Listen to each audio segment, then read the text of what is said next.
Ma lugesin täna, et mitmel pool maailmas tehakse juba kortermajadele murukatuseid.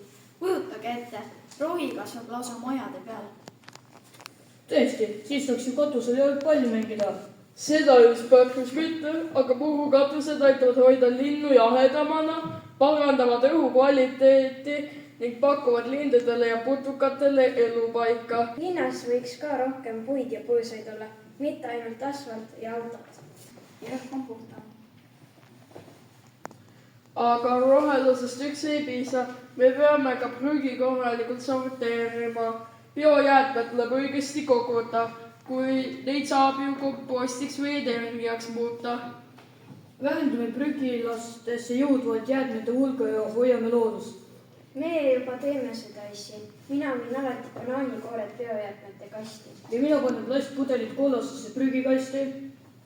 Tubli lapsed, kui kõik nii teeksid, oleks Eesti palju puhtam paik. Ja teate, et tulevikus sõidavad kõik elektriautodega vaikselt ja ilma torsuta. Siis polekski linnaõhk nii paks. Autosid poleks peaaegu kuulda. Aga üks asi veel.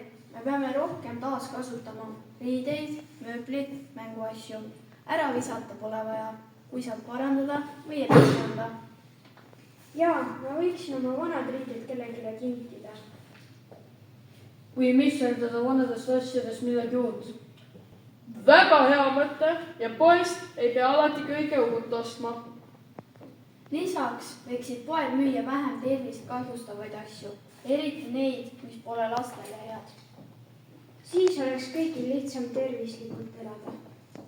Meie unistuste Eesti on roheline, puhas ja hooliv.